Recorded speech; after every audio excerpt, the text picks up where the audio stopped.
if you're here for the Educating Students for Sustainability case studies from around the U.S. We've got a pretty steady trickle here of folks joining the web event at the moment, so we will get going momentarily. In the meantime, I just want to welcome all of you and thank you for joining us today.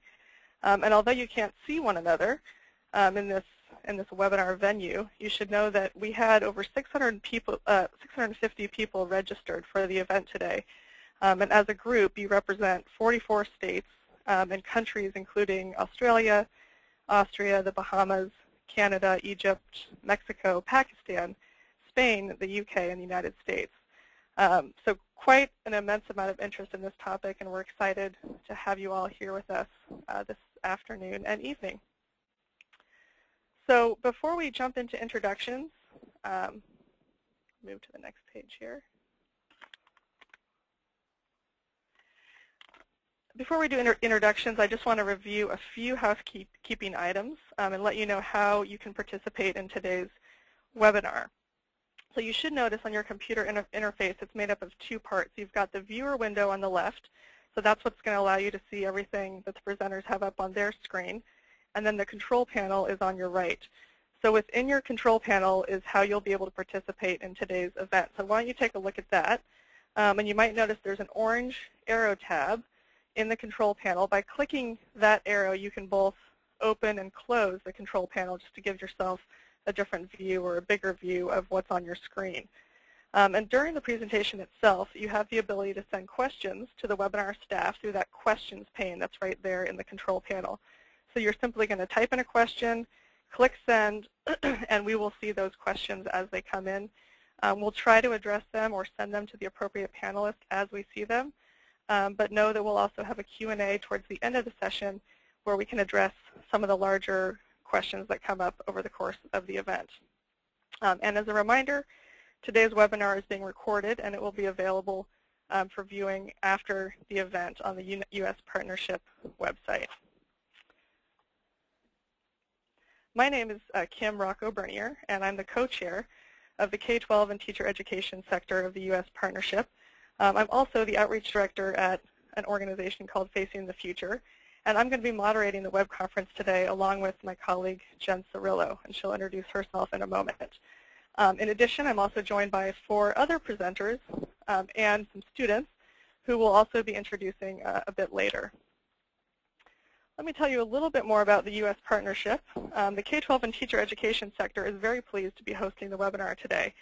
The U.S. Partnership was founded in 2004 to engage representatives from all levels of education and all sectors, so business, government, civil society, in support of the United Nations Decade of Education for Sustainable Development, which we're in the midst of right now.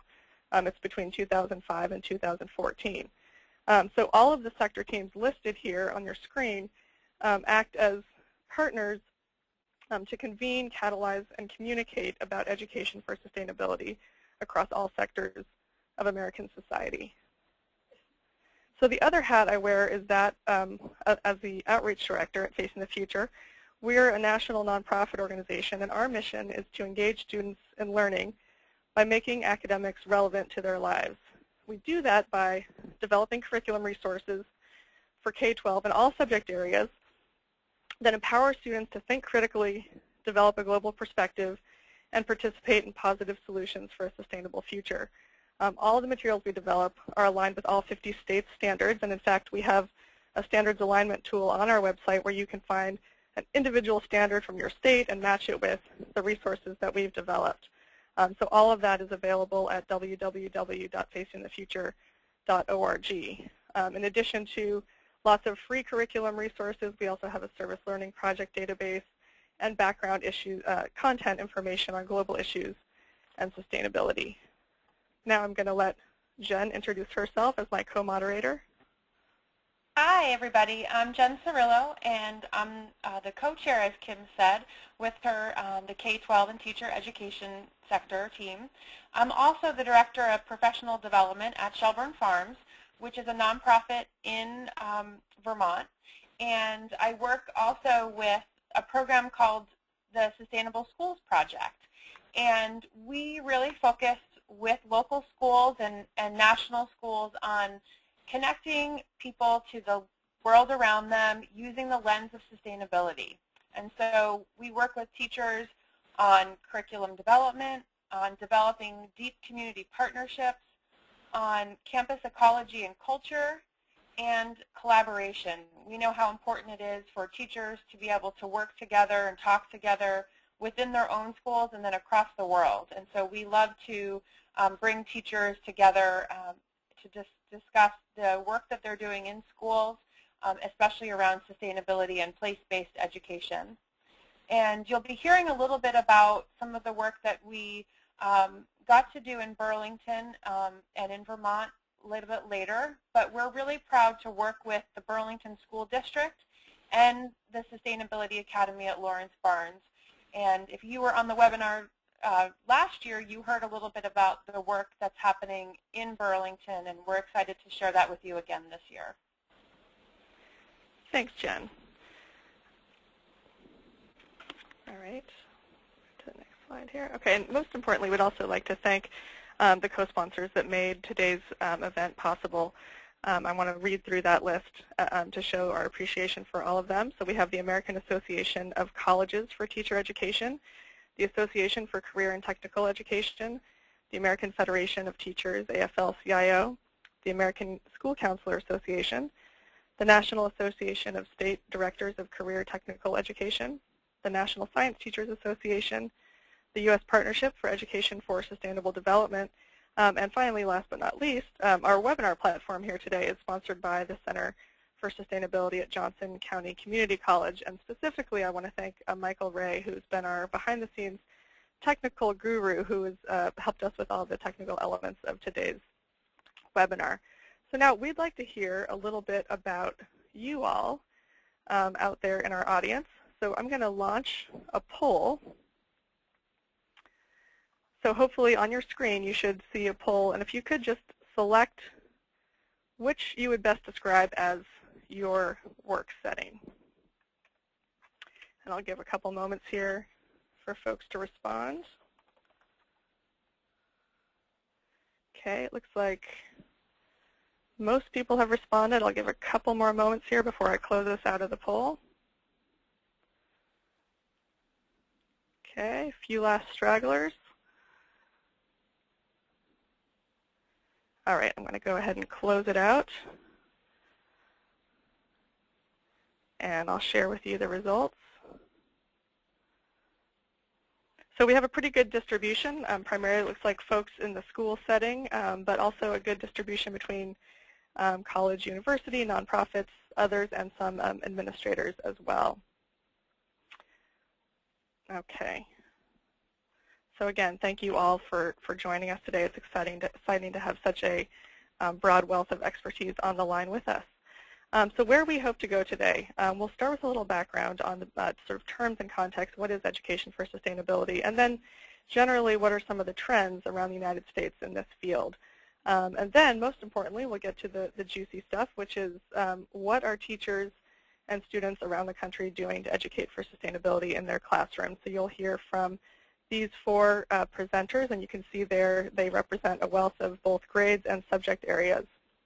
We'll end with a little Q&A and some resources as well to share. Okay, so general background on education for sustainability. I wanted to start by having you just humor me for a moment here. I know you're online. I can't make sure you're all doing this, but think about this statement. In 50 years, I think the world will be. And if you can, just scribble down some images, words, things that come to mind. What do you think the world will be like in 50 years? So I've done this exercise with groups all over the United States, and typically the kinds of responses I hear when I ask this question phrased in this manner are pretty negative things. More pollution, more crime, overpopulation, fewer animal species. You get the picture. So I pretty quickly turned to what I think is a more important question and reframed only slightly, which is, in 50 years, I want the world to be. So a change of one word. But now if you could, again, do that same exercise and write down some words or think of some images that come to mind in response to that statement.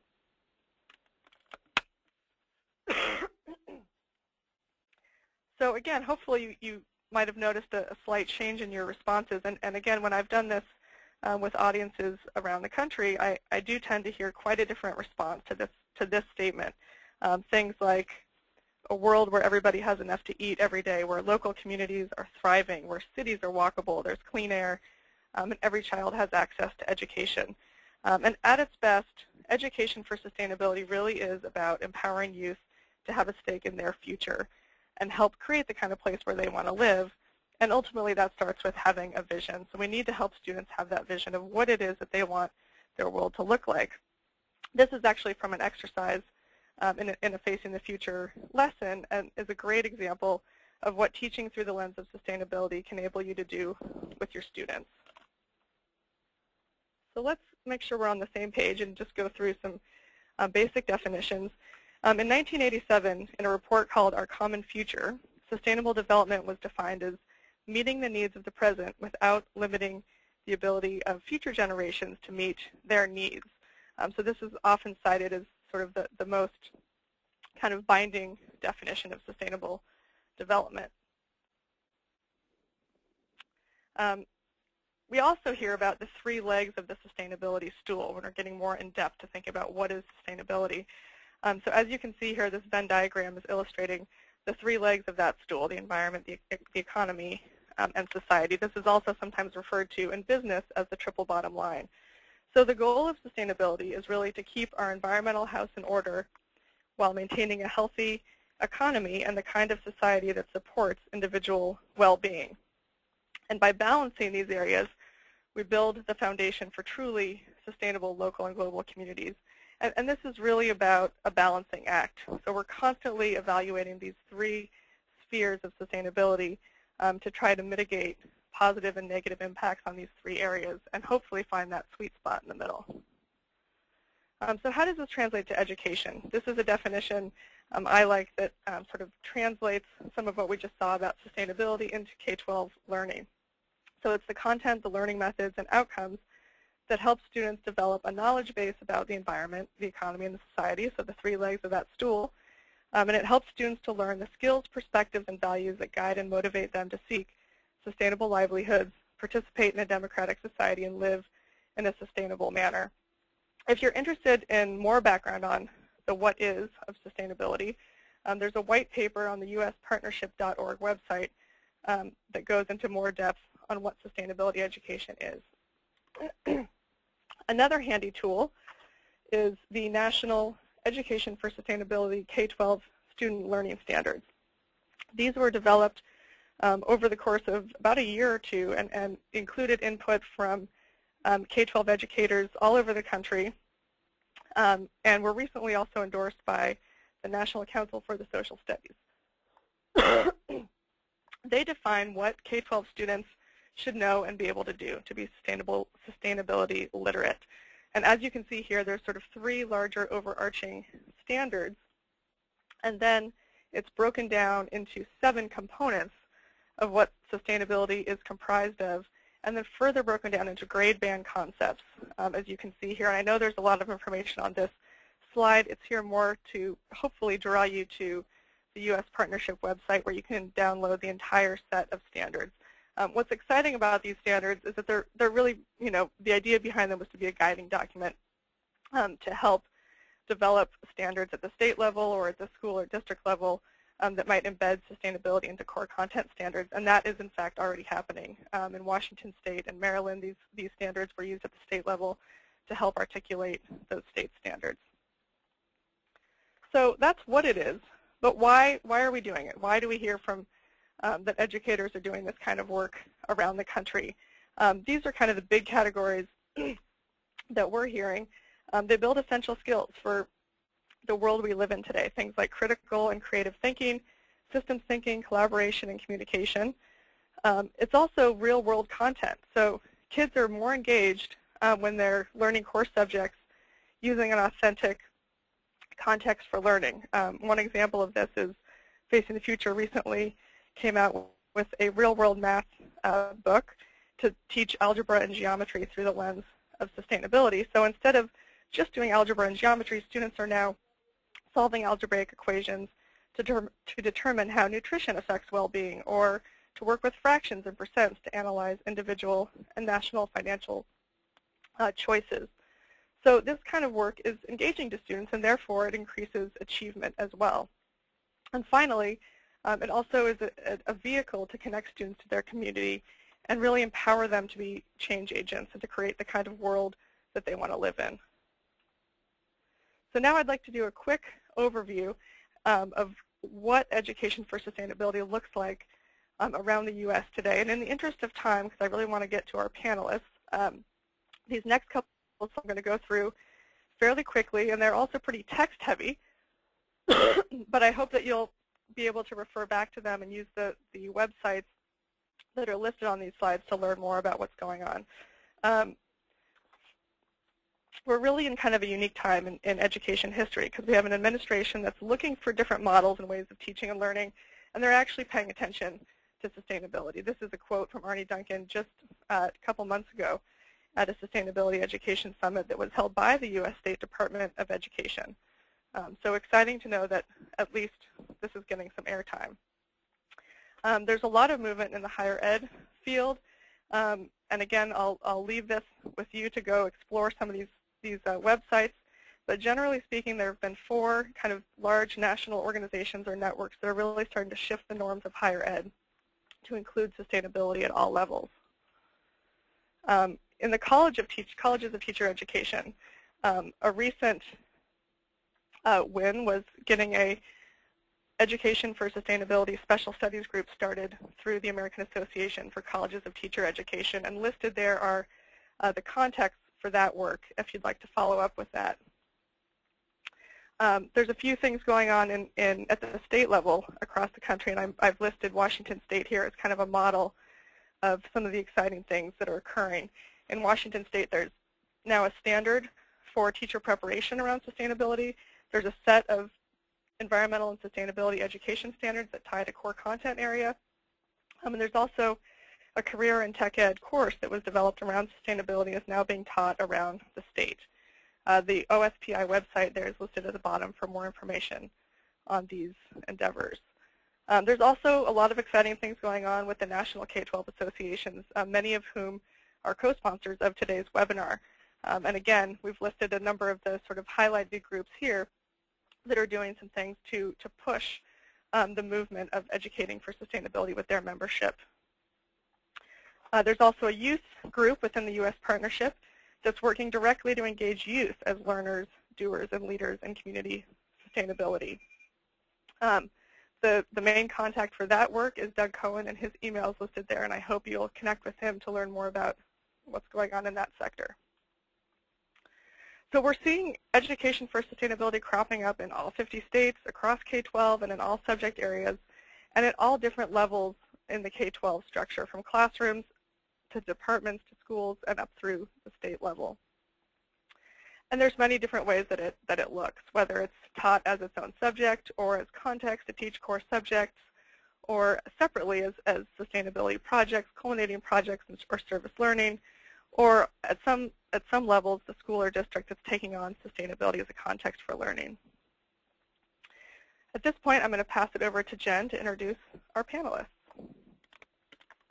So we're really lucky tonight to have, this afternoon, depending on where you are, to have 4 different case studies of teachers and students who are going to be sharing what does a student who is educated for sustainability look like, their take on that. And we'll be having a chance to explore what that looks like in the elementary and high school years, in secondary education, and also with bilingual students. And we'll also be getting to hear from some students themselves.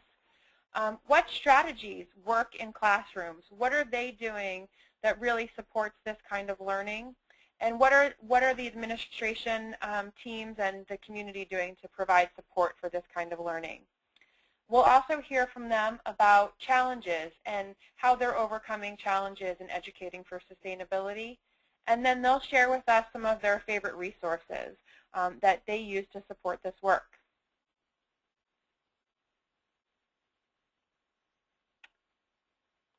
And we're going to hear first from some presenters. Our first presenter is David White Espine, and we're going to move right to his slides, and you will be able to see his now.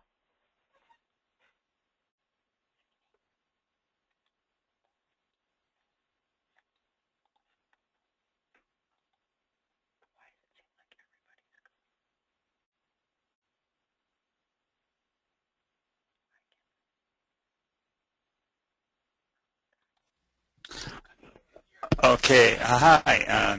Greetings from the Northwest here. It's a nice, clear, sunny day we have here in the Northwest, and it's good to be with everybody. As you can see, let me click there the screen so you can see the full view. Oh, there we go. As you see, I'm a teacher at the Secondary Bilingual Orientation Center. It's in part of Seattle's public schools, and I'm also a program coordinator for a local nonprofit called Global Visionaries that works with youth to develop global leaders. I got a few slides on each of those endeavors that I do. The Secondary Bilingual Orientation Center is part of the Seattle Public Schools. It's Seattle's newcomer school for recent immigrants and refugees. Our students stay with us for maybe as little as 1 semester or as long as maybe 2 years. It depends on the education they've had in their home country and their level of English when they arrive. Here is a look at where our students come from. You can see that we have students from all over the world. These are the languages that they currently speak. Chinese is our biggest group, followed with Spanish and Vietnamese. And the one thing that this chart about my school doesn't indicate is that many of my students are on their maybe third, fourth, or even fifth languages. English is, they're just picking that to add to the repertoire of all the languages that they do speak. And the other program involved with is Global Visionaries.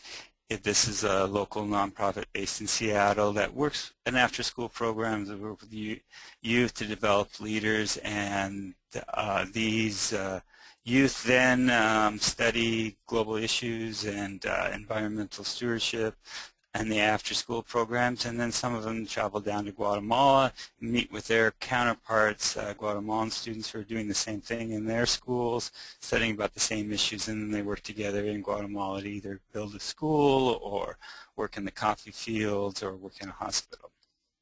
And my part that I'm doing with Global Visionaries is help designing a course on global leadership that we can teach in Seattle, in part of the social studies curriculum. Now we're getting back to the topic at hand, sustainability. Applying that to education, I see is in 2 areas. The movement about making green schools and careful use of resources and thoughtfully reacting to changes occurring on the planet. And the second part would be the curriculum. I think schools can be a great place to learn about sustainability. So the first part, the green schools, is where we're doing the projects like recycling, composting our cafeteria waste, and the curriculum is where I'm teaching about all aspects of sustainability, global leadership, and environmental stewardship. Things that work, things that I'm sort of happy that I'm the first panelist here to go, because some of the great projects out there that I've done with students and really active involved, I've become convinced that my starting part needs to be building the community within the classroom and developing a sense of trust and familiarity in the classroom.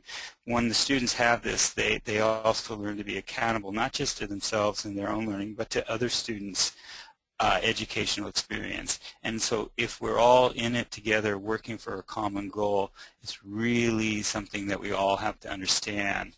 And that's where I start. We start by learning names. I have class jobs and class meetings. You know, in the class meetings, it gives the students a forum to voice their questions and concerns for what the class needs as a whole.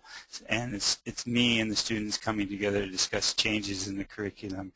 And I'm doing this with students who are speaking their second language, second or third language, and are relatively new to the language. So, but it's authentic authentic production of language, and the kids are participating.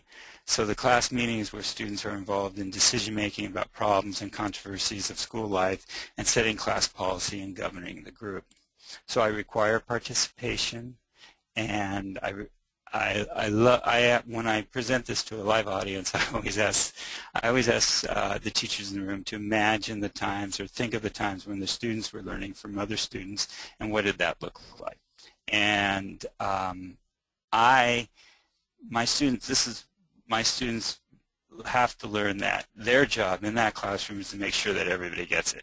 So students want to move on to something, and I'll ask them, well, what is your job? Make sure everybody gets it. As soon as we do, we all can move on. And that totally relates to sustainability. We all have to be in this together if we want to take care of the planet. Below there you can see I listed some of the jobs. Everyone always seems to ask what are the jobs I have in the classroom, and we keep brainstorming new ones. Other things that work, and I think Kim mentioned these, about the three triads here, the environmental stewardship, equality, and economics. It's not just, we somehow tend to think of it as this sustainability is all about the environment, but I like to teach the other parts as well. I also see that works is generating some assessments that show that students becoming sustainability literate. I think we need these to make sure that sustainability is part of the curriculum. What gets taught is what gets tested in this era, so that we have those we have those tools to assess the learning of our students. And another, the third thing there I'm listing is looking at these documents. I have students interact and do lessons about these, things like the Earth Charter, the Universal Declaration of Human Rights. The last one there is the Statement of the Alliance of Small Island States, and these are the states that are literally shrinking away, going away, and those people who are living on those islands have a lot of profound things to say about the state of the planet. And the last one there is media literacy. I guess the purpose of teaching media literacy, for me anyway, is to make sure students are aware of the power of the media and influence, and how the media influences and distorts what we think is true about ourselves and others in society. So in these lessons, a concrete example is bottled water. Look at the media around bottled water, and and how it promotes a culture of consumerism by telling students they need this to be happy and to be accepted. So we have I do lessons around that, and it's always been a way to encourage students to be critical thinkers regarding what they see. A couple more things that I've found that worked is, in my class, my students are super motivated to learn English. They understand that's part of what they need to know to be successful in the U.S. And so I use global issues, global leadership, and environmental stewardship as I think Kim referred to as a lens through which I learn these other things about. I'm teaching English. I'm teaching them English. I'm teaching vocabulary. I'm teaching them grammar, verbs and nouns and prepositions and articles. So along with those examples, I throw in the content of sustainability. So those words we break down when we're studying prefixes are words like deforestation, and what does the D mean in deforestation. So I think it's important, for me anyway, it's important that the content that goes along with this grammar and all the lessons I do with learning English is something important, and then the kids respond to it. I think they recognize the importance of it and enjoy learning it more. And the other things that I find that work is the service learning. I have 3 projects that I've been involved in. We recycle and compost at the school, compost the cafeteria waste. Adopt a School is where my students learn about sustainability. Maybe we're learning about freshwater scarcity or deforestation. They learn about it, they make a lesson plan, and then they go to an elementary school and present their lesson to the students, the elementary students. It's always been a really powerful experience. And the third one I have here is I have a lot of success with this one, especially with my students, because I ask myself, what can my students do better than anyone else? And they are all recent immigrants and refugees, and they have a really powerful story to tell about their experience moving from one country and coming here, coming to the United States. And a lot of them have had issues about being displaced people, about environmental destruction that caused their families to seek out, about living in poverty. They have all these stories that are theirs, and they're the owners of it, and they really need to be shared with others. And so we study about immigration issues and about how many refugees are actually allowed to come into the United States, and the misconceptions around refugees, about them using a lot of resources, which in fact immigrants and refugees tend to use less social services than the native-born people here. So it's always been a very powerful way to get for the students to get their message across to others, and it also helps in their learning. It provides them with a hands-on ways to become active in the community and see real effects of their efforts. And also for those that are thinking, you just don't have enough time to do this, I found that the students' participation in this relevant community service, that this learning acquired through the service appears to compensate for sort of weaknesses and other things I can't get across. And the picture down below, the boy smiling after he just finished telling his story, educating others about his plight as a refugee, his level of work he put into that and working on his presentation and his speaking ability was just really raised because he knew he had to get up in front of an audience and talk about it. And he definitely wanted to teach others about his experience, and he wants to help other immigrants and refugees. I've listed next is some supports I have, and these are kind of community supports that I have available to me in the Seattle area. I rely on other teachers, parents, and volunteers. I'm lucky enough that my school attracts a lot of volunteers.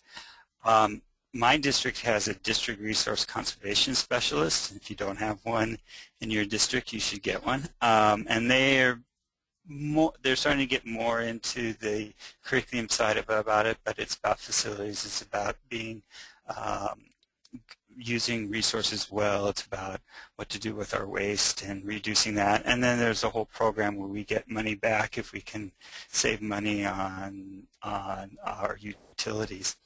So there's a few others that you may take a look at, that these things are that I take advantage that are in my community.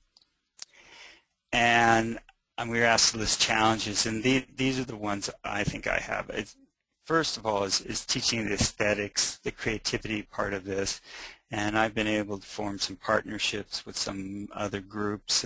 It's taken a big hit, the arts in our community and in our district, so it's forced us to form some partnerships with other people to provide that. I have a woman coming in who does digital storytelling with the kids so they can put their stories, their immigration story, their arrival story in a digital format. Another challenge is adequate funding. I believe resources do matter. You can say they don't matter when you have them, but when you have to scramble for them, I think they really do matter. And the last one I won't go into very much. Maybe some people can just nod in agreement about superintendents and the billionaires. I don't know anybody who is supporting the testing, accountability, choice agenda, and so maybe for another webinar that would be appropriate to talk more about that, but right now we'll just stay on topic. Here are some resources that I found. The Paulo Freire book there about the philosophy of doing all this has been around for a long time. Augusto Boal's, his games, I use those a lot for building community. The Country Living Encyclopedia of Country Living is some great stories, and kids really get into reading those. Yes Magazine is down there in the corner. It's published in the Northwest here, and they offer check it out. They offer a free year subscription to educators, so sign up for that. It's a powerful resource. Making Connections, that's from Facing the Future, where Kim is involved in. And I use that book, and then the Transition Handbook by Rob Hopkins. And I have some films I put down here to you. These are some great fun films I've used with students in the past, and have always gotten the kids love them, and it really, and some of them are very inspiring, and they explain things in a great while. So those are the things I made. I mean, just if I would stress one thing, it would probably be that the service learning, to build that into your units of study of sustainability, so that students can get that hands-on way of becoming active in their community and see real effects about their efforts. So thank you. I think I'll throw this back to Jennifer.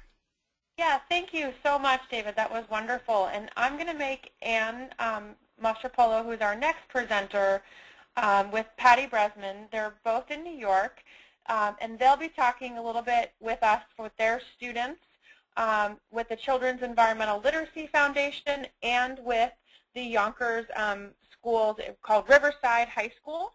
And I also wanted to just note that I see some questions coming in for presenters. At the end, we'll have some time to ask presenters specific questions, and we'll do our best as questions are coming in to respond as panelists and organizer.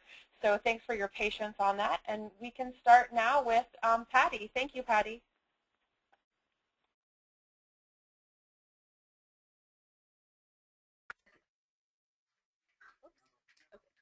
Thank you very much to Jen and Kim and Michael, and I also want to thank Sherry McClam of Manhattanville College here in Westchester County, and I want to thank Ann, who I'll be introducing very shortly, with the Yonkers students, who you'll be hearing from in just a minute after I do a lightning round introduction of SELF and our programs.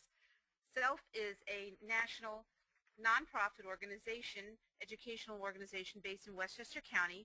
It was formed in 2003 with a mission to make sustainability education an integral part of every school's curricula and culture from K through 12. And so that is our website up there, selffoundation.org, self with a C. So if you have any questions later on, you can reach us through that website. This is a snapshot of our homepage, and it shows you that SELF's 360-degree approach to integrating sustainability means that we work with all stakeholders in a school community to integrate the principles of sustainable development into education policy, curricula, teacher education, and lifelong learning. Most of our clients come from the tri-state area, but educators travel from across the country to our SELF Summer Institute. Our region is extremely diverse in every way, so to meet the range of needs and interests, we work with many highly regarded experts in EFS, tailoring our programs to the specific needs and cultures of the schools we work with. So our focus in our work is on enduring course change in schools and developing long-term client relationships. SELF has developed a platform of 3 flagship programs that are mostly directed at impacting change in K through 12 education.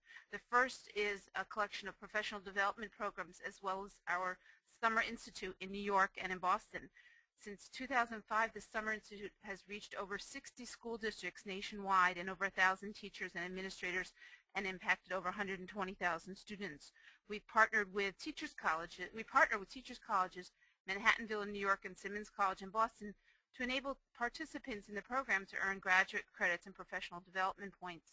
And we partner with curriculum developers like Creative Change Educational Solutions in Michigan and Shelburne Farms in Vermont to provide field-tested exemplary materials for our workshops.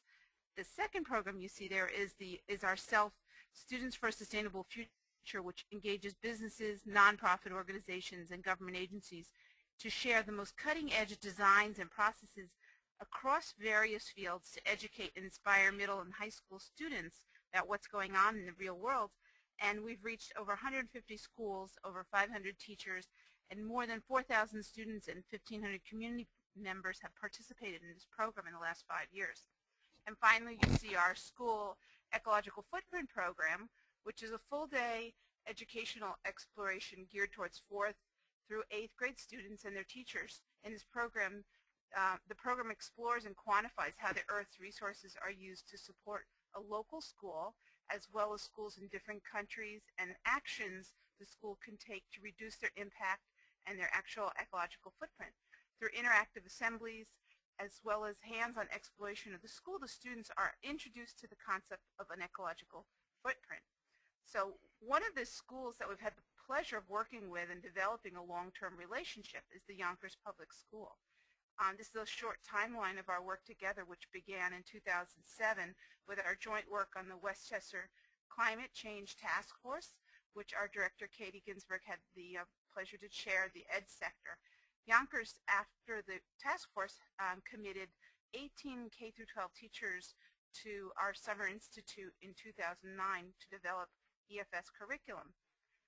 They continue to work with us on Yonkers District Science Chair and the Director of Curriculum and Instructor continue to work with meetings with us, and the Yonkers students, who you'll hear from very soon, have participated over the past 3 years in showcasing their work at the Expo, as well as participating in the Green Schools Coalition events in Westchester County. And finally, we are working with Yonkers on and as 2 other districts in New York with Creative Change, as in Michigan, working with 3 schools there on a national grant called Leadership and Best Practices for Sustainability Curriculum and Professional Development. I don't think I have time right now to go over the Yonkers Leadership Grant, but basically it's an extensive grant working on developing a curriculum map district-wide, including communication plans and professional development across the district. So they're working on that program now, and it will continue grade level with essential questions. I'm going to turn it over to Ann Mastropolo's group, the Green Team in Riverside School. You're going to hear from 4 wonderful students. Thanks, Patty. And Ann, we're excited to have you and your students today. I just want to make a note about the time and just have you and your students take about 10 minutes or less to share with us your story so that we can hear from our next 2 presenters. And please, I've gotten a couple of notes about people being able to hear, so just make sure that you speak right into your microphone. Thanks. Okay.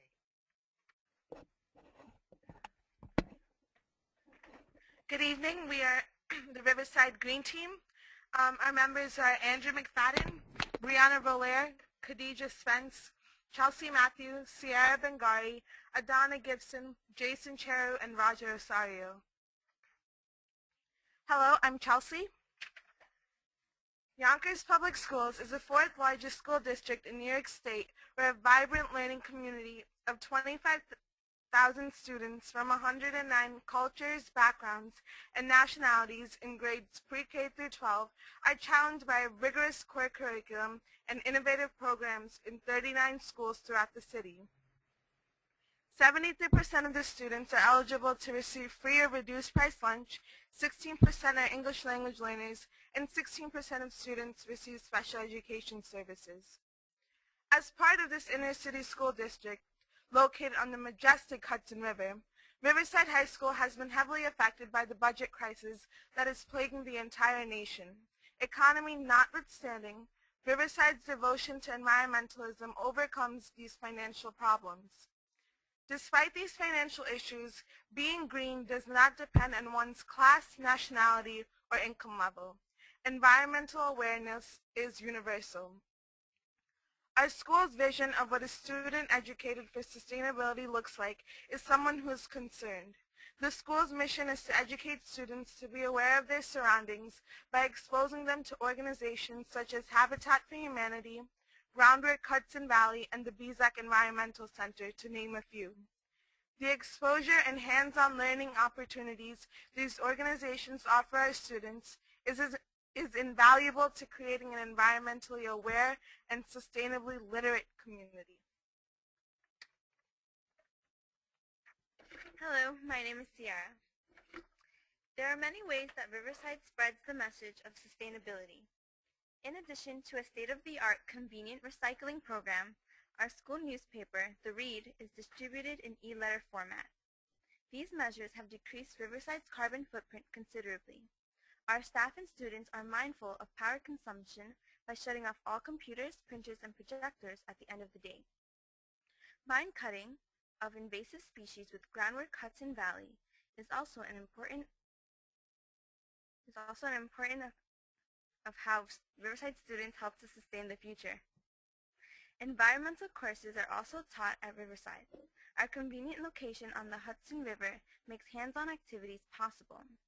Sailing on the Hudson River with the Bezac Environmental Center and studying the long-term health effects that can occur over time when the environmental toxins are present in the community for years are just some of the examples of the class activities that Riverside students are exposed to on a daily basis. The knowledge and experience that the students receive during these activities enables them to appreciate and respect their surroundings. The Sawmill River's Stormwater Pollution Program, where students sold umbrellas to raise money for sewer decals, is among some of the initiatives that we participate in. Another wonderful collaboration between Riverside, Habitat for Humanity, and Kraft Foods, and it enables the students to be involved in the construction of a playground in nearby Trevor Park, where a deteriorated area was restored to a beautiful and exciting place for community children to enjoy.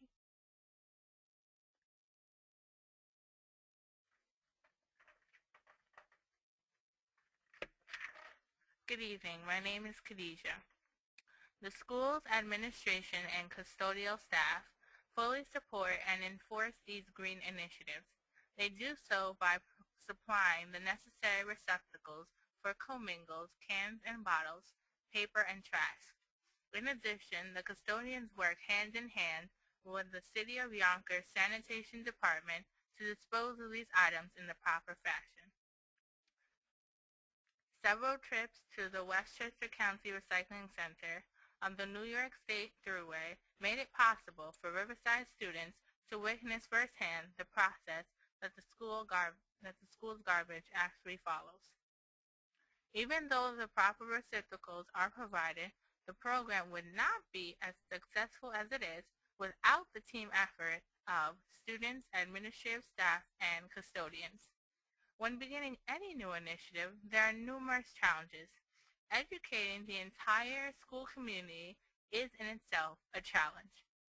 People become creatures of habit, and breaking these habits can sometimes be difficult. Between relentless announcements, numerous flyers, newspapers, and meetings, we are overcoming these challenges a little more every day.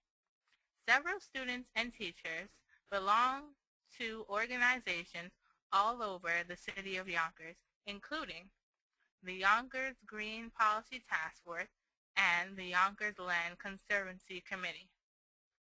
The information obtained through these organizations is turnkeyed to the Riverside school community through the newspaper, during morning announcements, and on the school's website. When participation is needed, flyers are handed out as well. Our weekly collaborations with Groundwork and BZAT keep us abreast of new and innovative sustainability concepts. Students are taught through these programs the extent of the environmental impacts and how we can affect them in both positive and negative ways. The various summer internships that have been offered by these nonprofit organizations further extend the knowledge of the students at Riverside High School. This is accomplished by the select number of students who participate in these positions and turnkey their findings to the entire school community.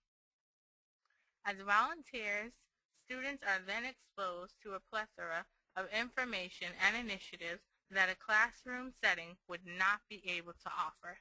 The mentors who oversee these programs are an invaluable source of information and support the students who are involved. These programs are open to all of the students who are interested and being involved.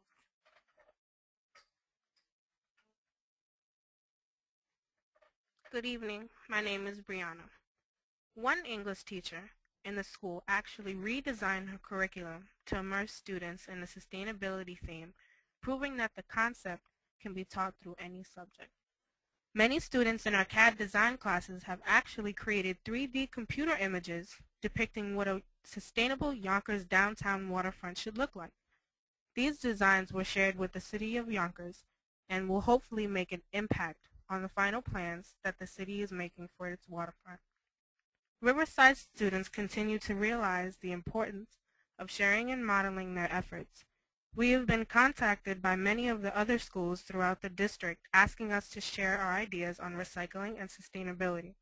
An amazing team of student leaders has also attended the Self Expo at Pace University for the past 2 years, sharing our enthusiastic coursework, projects, knowledge, and inspiring others to do the same. Riverside's future plans. Riverside students hope to help educate and increase environmental awareness within the community. We plan to do this by continuing to build relationships with organizations that are dedicated to helping the world become a better place, and by further exploring the growing number of green career opportunities that are available. Most importantly, leave behind a legacy of commitment and dedication to sustainability.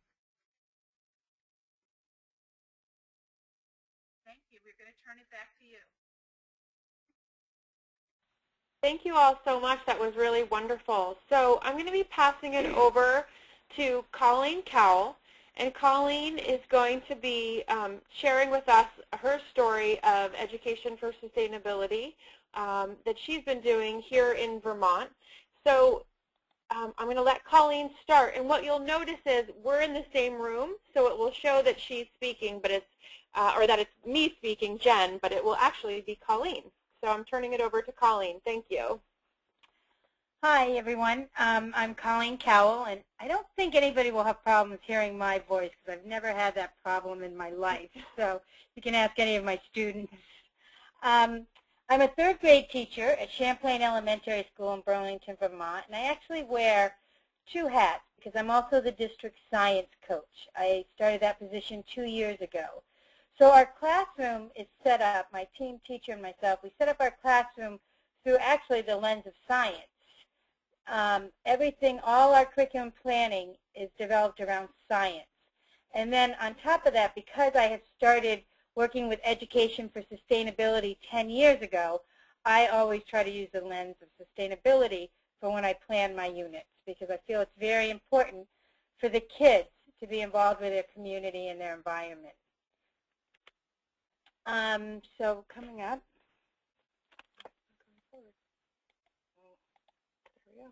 so this is a picture of our beautiful city of Burlington, which is just a wonderful place to be and a wonderful place to live, to teach, and I think if you're a child, to grow up.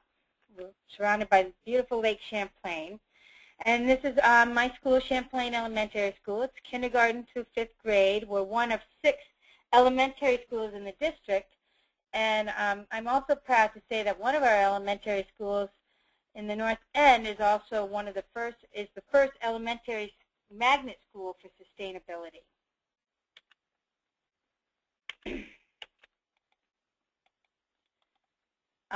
So here are the statistics or stats of our Champlain School in the Burlington School District, and you can see that we're about 1/10 of the Burlington School District. We have 18 languages. 34% qualify for free and reduced lunch. We have 34 students in an after-school program, and so yeah, that's our district. So my vision of a student who is educated for sustainability.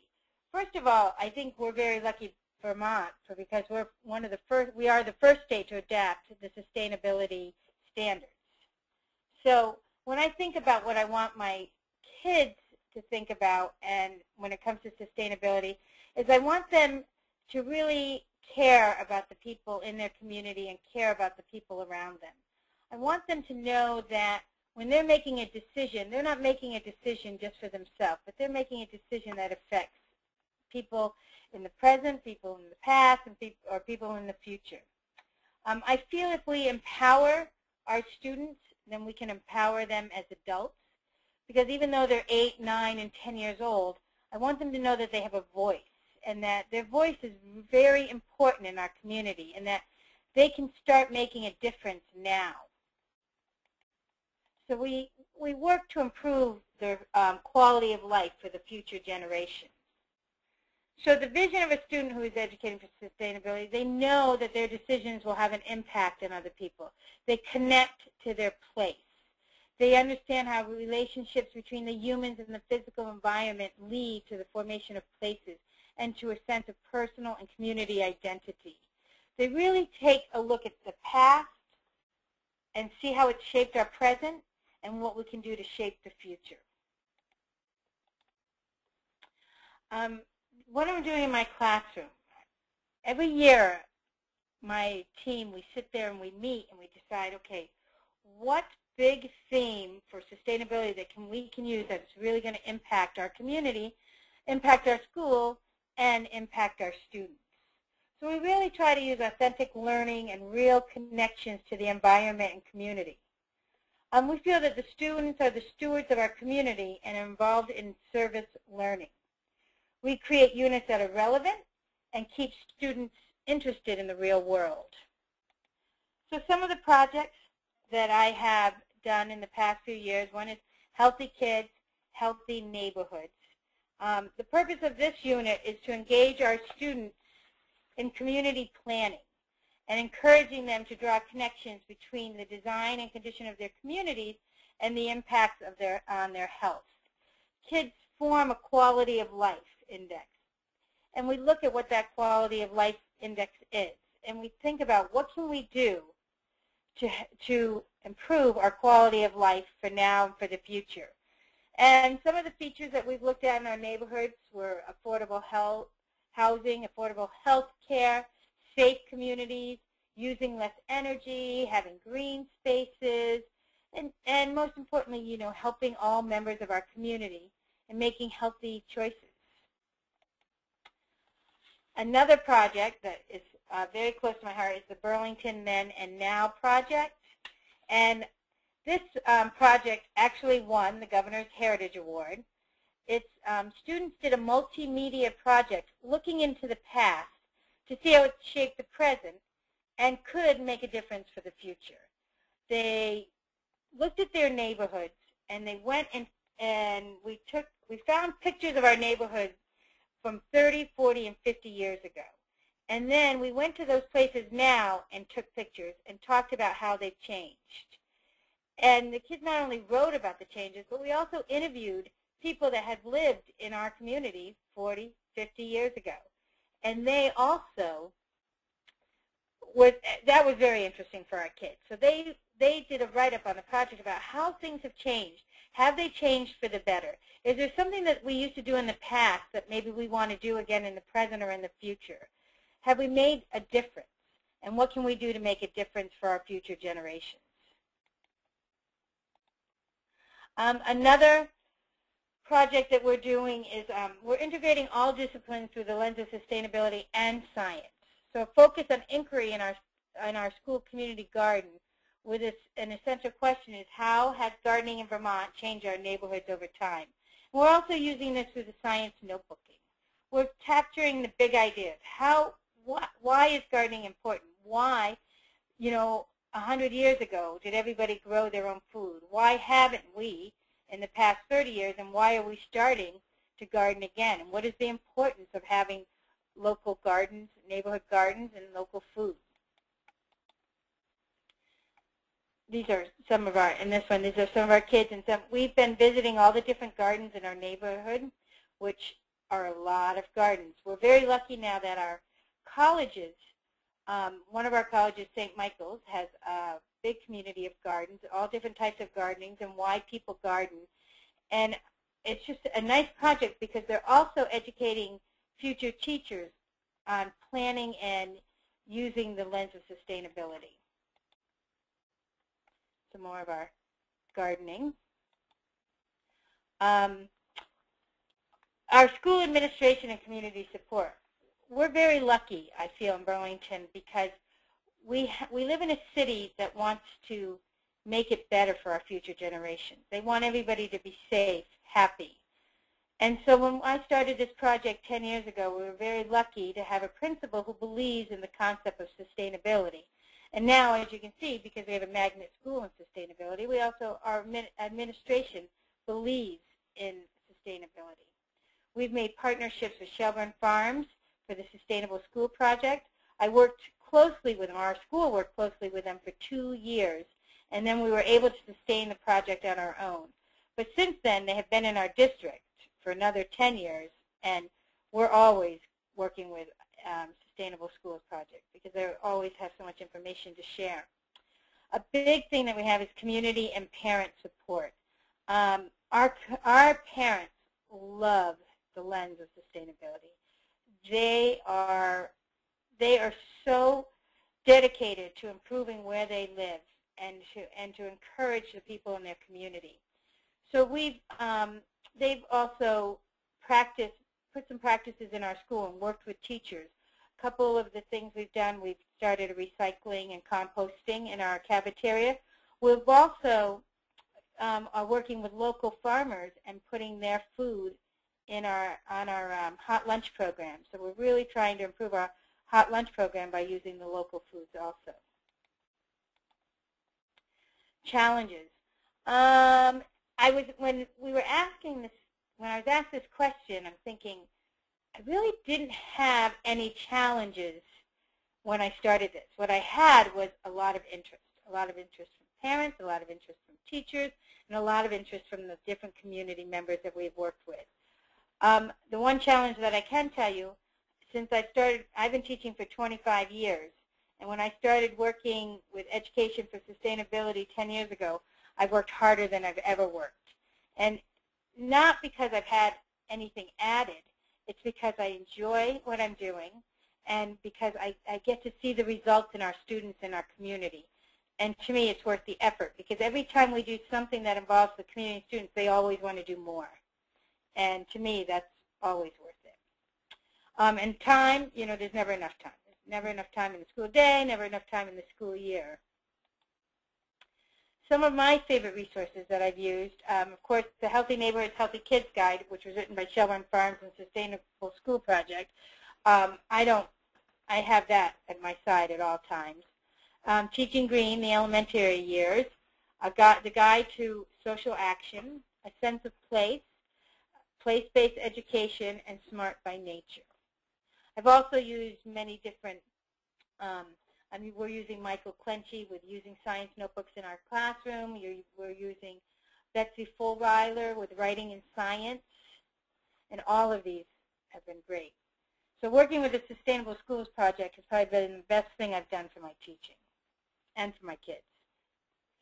Thanks, Colleen. And we're going to be switching over to Jean Berthium, who's a teacher at Harwood Union High School. And Jean has also been working with the practices of education for sustainability for a long time. So we're excited to hear from him. He's at a high school in South Duxbury, Vermont, and he'll be sharing his screen with us and his presentation. Thanks, Jean.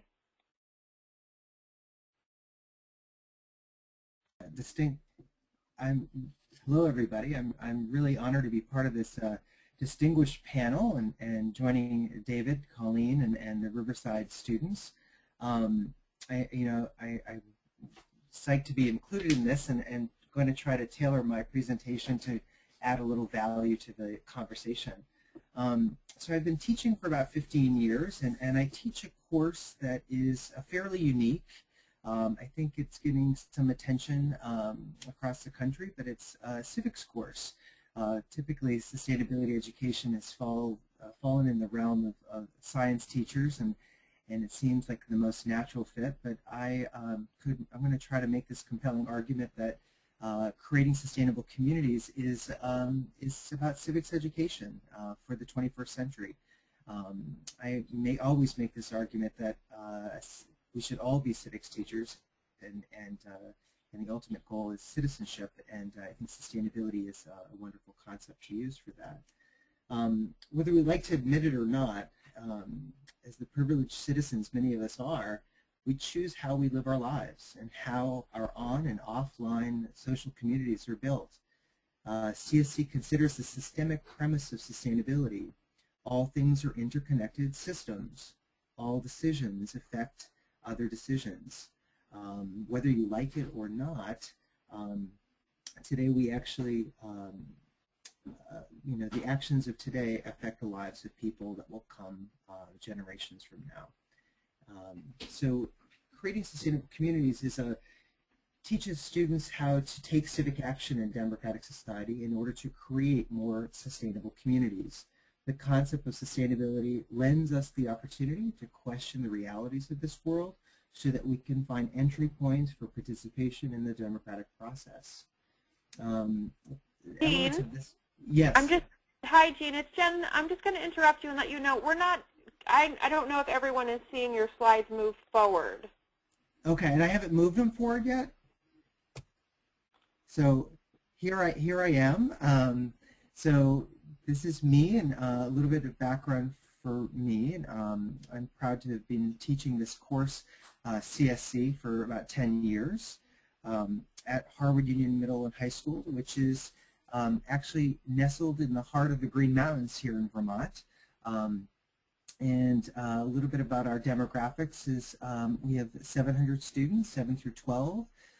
It serves the communities, 6 sending communities, and we're proud to be the home of Ben & Jerry's and Green Mountain Coffee Roasters and the ski resorts of Sugar Bush and Mad River Glen, all of which I think add to our community's values around sustainability.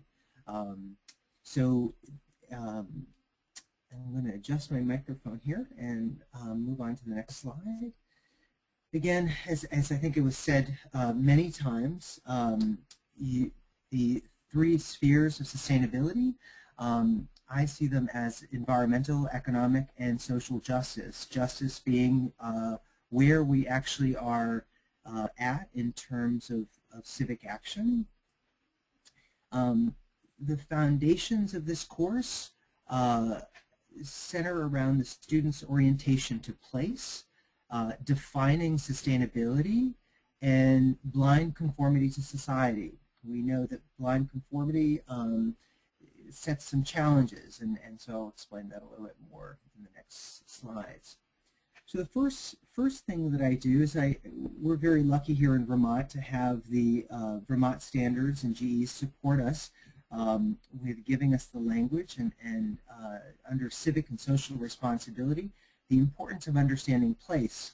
And I don't know if we spend enough time orienting kids to place and then revisiting that over time. But the first thing I do to get to know my students in this course is I use a Web 2.0 tool, which is Google My Maps. And with Google My Maps, you can see an illustration here of students actually defining assets within their community. So in identifying assets, I challenge them to work with others who live in the same community, and they are seeking out the natural, social, economic, service, built, and intangible assets, which they see as supporting and appreciated amongst all. You can see how I structure that, but orienting them to place in this map allows them to look at the individual and the collective identity, and sometimes they see themselves as being in a broader place than just their own lives. So, but anyway, that's a little bit about that assignment. Understanding place, understanding sustainability, excuse me, is oftentimes this very abstract concept, and it can take on many different shapes and sizes, I guess.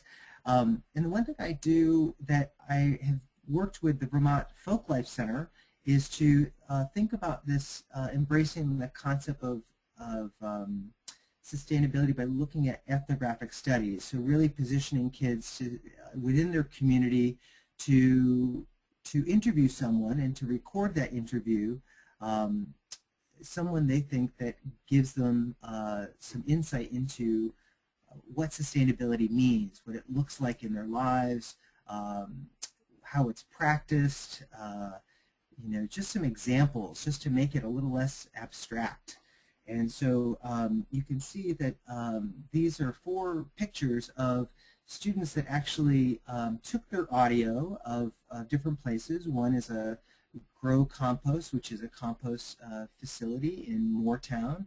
Another one is a picture of students that attended a bike repair workshop, and these bikes were actually being salvaged and painted green, and actually they're made available for the valley communities of Waitsfield and Warren. So the system works where they can actually pick up a bike and then go take it to someplace else and drop it off at a destination. Then we have people that look at farmers who are trying to move from traditional farming to organic farming, and looking at the challenges of trying to be sustainable, and to people that really recognize that their own grandparents have do some sustainable things like canning and pickling and other things in their own backyards. So again, a little bit about the ethnographic study. Some students are really attracted to going to Ben & Jerry's. Some students looked at their own friends and saying, oh, my friend really lives a pretty sustainable life. She's vegan and she reads all these labels, and she really, really governs a lot of how she spends her days. Anyway, those are just some examples of some ethnographic studies, and when they have these audios, they edit them down and they associate them with pictures that they took while they were there, and they create these iMovies that are about 2 to 3 minutes in length, and they become amazing resources, and we can see sustainability very clearly and in very diverse ways.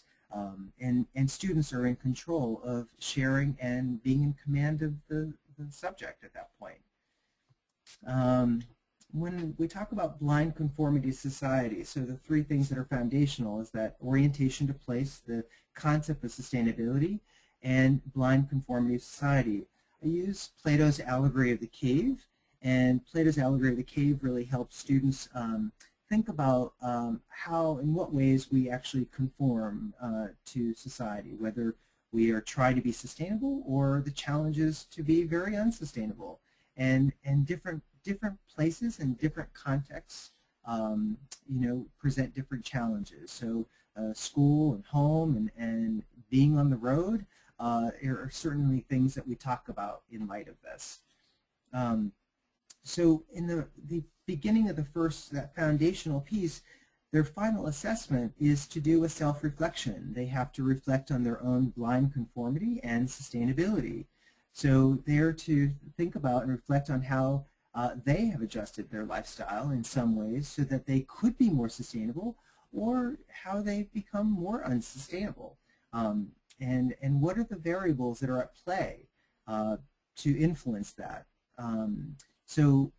These are some students that presented some of their work, and so they are looking at, and I get a lot of information about who they are, and I get to really know them in the first month of this course. And these are very deep and reflectful pieces. And I have students come back and say things like, I shared this with my parents and we cried, or it was just meaningful work. Again, I always value that I think that adolescents are always seeking clarity of identity, and that identity confusion is something that we need to honor more. So the enduring understandings, for the other enduring understandings that I focus on in creating sustainable communities are as follows. Sustainability is only achieved when we understand and are mindful of how important it is to balance our needs and wants with the interests of all living things over an infinite time period. Some of the resources I use is I certainly I have Skyped in with Jen Cirillo herself at Shelburne Farms, and we've looked at the website together as a class, and we've defined the questions, and we ask questions about what does it mean to be sustainable? What would it look like if we were actually there at Shelburne Farms? And it's just a wonderful venue to experience and to see and hear about sustainability. We're lucky to have Sterling College too, which is a college that really focuses on sustainability in many ways. So we were able to Skype in with them as well. But so I use resources such as the Lorax or Danella Meadows and the Sustainability Institute. She provides really wonderful resources such as the 7 Wonders of Sustainability, which get kids to think about even the common old things as clotheslines or ladybugs or pad thai, and she justifies and explains how even the most basic things, other than bicycles and other things that are just sustainable. The other enduring understanding that I did speak about too, I'm just listing them in order, is just the blind conformity. Some of the other resources that help me in teaching the blind conformity, other than Plato's Allegory of the Cave, is Ishmael's Daniel Quinn, by Daniel Quinn. And I've used The Truman Show repeatedly because I think kids like that, but The Matrix is also an interesting one too, which leads us to be able to use the matrix later on when we look at food and consumption in terms of sustainability. And the matrix is just really a play on the matrix, but really looks at the agricorp and agribusiness and the loss of family farms and the compromising of sustainability.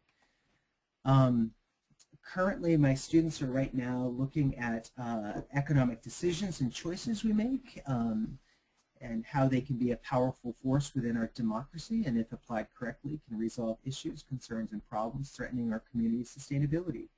Individually and collectively, we can make a statement whenever we spend money. And so right now we're looking at food, and we happen to have a wonderful resource, is the Town That Food Saved, which is all about Hardwick, Vermont, a town that holds a lot of promise and has received a lot of national press as a community that could probably divorce itself from, eventually, or in the near future, from the centralized food system. And so, but the book is a wonderful read with kids because they really see the debate that that local food isn't really think about that question about local food not being affordable by locals. And really looking at the issues around being an agriprenarial and benefiting and profiting from that. But we look at all the problems around local foods and the challenges of developing or improving upon food systems. So students will take some time eventually in the next few weeks here to consider a project, a service learning project, and I use service learning all the time because you can't look at these issues and see these problems and not support students in thinking about offering some sort of research around a solution, whether it's advocacy or direct or indirect action. It would tend to be that sustainability is sometimes can be presented in such a gloomy way that it doesn't give much hope, but I think that there is a lot of hope. So this enduring understanding we'll look at a couple times. We'll look at it in terms of our relationship to food and water, but then we'll look at it in terms of consumption of stuff, just materialism and its effect on us all. A resource that I'm hopeful to use is The Power of Half, written by a father and his daughter, an adolescent herself, and they really decide to downsize their house, and as a result of looking at issues facing their community around access to food and basic needs and stuff like that. Another enduring understanding is we spend a lot of time looking at energy and our community's energy consumption and production. We must certainly meet the needs of all people now and in the future while minimizing our impact with the world around us. Some of the partners are Efficiency Vermont, and I have partnered with them in the past, and students have done things like conducted an energy audit of the school, and as a result of that, they decided that they were going to convince the school board that we need to engage in a $60,000 capital campaign to retrofit the school in terms of lighting. And they worked hard on a proposal and shared their research and did room analysis about room usage and where light sensors should be, and lots of different stuff. And they convincingly, they got the press involved, and they packed the room, and the school board had a hard time saying no. So and I think that that's where this goes, and I think that I could give you a lot of those kinds of examples of this kind of education. And finally, the last one centers around human rights. The universal human rights are protected not only by governments but by people. Understanding the perspectives, values, and beliefs of our neighbors on community issues makes us better democratic citizens. Sometimes I see that, a kid struggles with a friend being a vegan or vegetarian, and they question that. And so there's lots of human rights issues. And in the past, I've spent time writing discrimination stories around this. And so we all write discrimination stories. As a result, they've been able to do this Kaleidoscope project. And this just reflects a service learning that this is what they felt is the messages that their peers needed to hear. So anyway, I think I may have maxed my time, but thank you, Jean. I think we're ready for some presenters or some panelists' questions. So thank you so much to all of the panelists tonight. And we're going to be switching over to some questions that you might have. And we've gotten some great questions already. So I'm going to put out the first question, which is, as an administrator, how do I motivate teachers to embrace sustainability? And if perhaps, David, you could respond, how did you come to embrace sustainability? What was one of the things that you were able to, that you were exposed to so that you would embrace sustainability? I think it's just kind of my own reading. At the time, I was actually an administrator. We were taking our school and we were breaking it up into smaller academies. And at the time, an administrator came to me and asked me to write a proposal for one of the academies. And then I just really looked hard at what I felt my students needed, and I didn't want them to be left out. And just kind of thinking about things that preparing my students for the 21st century and what kind of skills they really needed to have now. And part of me was just kind of looking for an alternative towards the accountability and the testing era that I found myself struggling in, and I did a lot of reading. I connected with partners in my school. I connected with a few nonprofits, one of them being Facing the Future, where I'm at now, and the other one probably being Global Visionaries, which initially developed as someone working in my classroom, and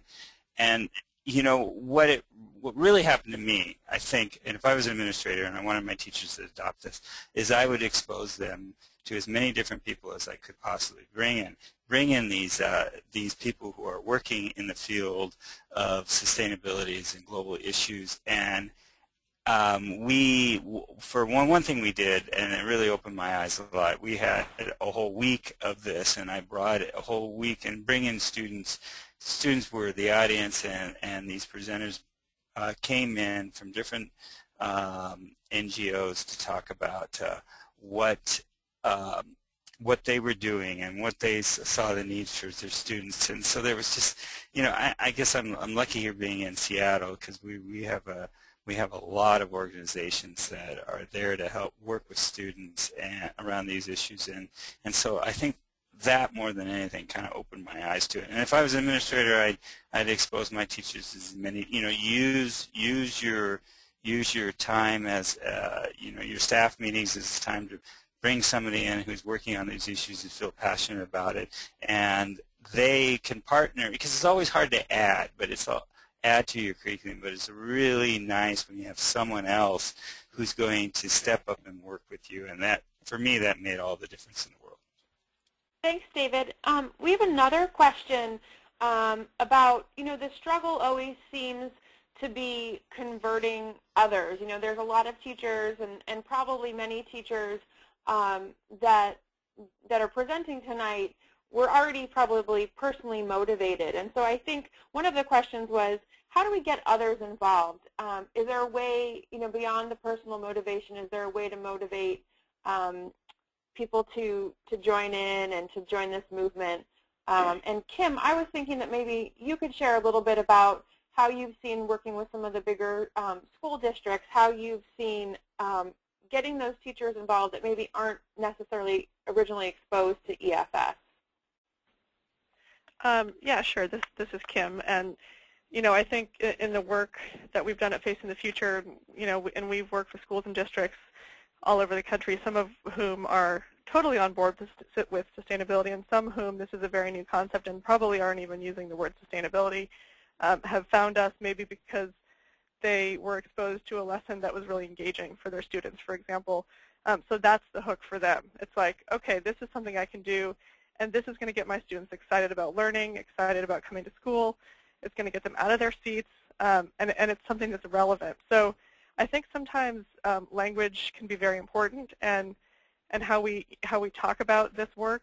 So sometimes it might be not using the word sustainability. It's figuring out what is important to your staff and your teachers and your community, and tying into those needs. Because really, if you think back to the Venn diagram of the environment, the economy, and society, sustainability is pretty big and pretty broad, and there's a lot of entry points. So what's the entry point that works for your community and your school? And that's where we find the most traction. Great, thank you, Kim. Another question that came in is about how are social studies teachers effectively teaching sustainability woven throughout their curriculum. And so Jean, if you could talk briefly about how you're able to teach sustainability when there's so much to cover, about how you're able to do that as a social studies teacher. Oops, I don't know if we've lost Jean. All right, now I'm liberated to speak. So, I think that I'm kind of liberated myself because I'm not teaching to a test yet, and thank God for that. But I think that I think social studies has a lot of opportunity. I think that U.S. history could be taught. There's great videos out there around looking at the history of our country from the perspective of the environment, or thinking about lots of different voices. I think it's just thinking outside the box, and I think sometimes it's moving away from some canned curriculum and thinking more creatively. But I think there's lots. I think social studies gives you a lot of opportunities for teaching. Great, thanks, Jean. So I know there are some more questions coming in, and before we end the webinar, we'll do our best to answer some of those questions. But we wanted to share with you as we end tonight about that we're right in the middle of Sustainability Education Week, and this is an exciting second year that we've been doing this, that we've had several governors sign on to support Sustainability Education Week in Connecticut, Oregon, New Mexico, New Hampshire, and Washington State, and that they have resolved that the second week of November is dedicated as National Sustainability Education Week, and that this is the time when teachers are devoted to doing this kind of work, but we know that this kind of work has to happen all the time, and that this 1 week recognizes the good work of teachers continually happening throughout the year and beyond. And I wanted to share with you some resources that are on the website for the uspartnership.org in the K-12 and teacher education sector. You'll find the resources that Kim talked about early on with the National Education for Sustainability Standards. You'll also find some great links to teaching and learning resources, please join our listserv. If you just send an email to sustaink12 request@umich.edu, we'll see that on the also on our website. Then you can join the listserv and you can post questions. There's also what Kim talked about, the white paper on EFS, and we'll have this webinar, and we also have last year's webinar archived for you to watch and to pull resources from. And you'll also find some good links to resources and research and what's new and what's happening in the world. So we wanted to thank you all so much for joining us and for your interest and commitment to sustainability. And thank all of the panelists tonight. We're so lucky to have you and to share your work with us. So thank you all so much, and we look forward to having you join us again next year in November for National Sustainability Education Week.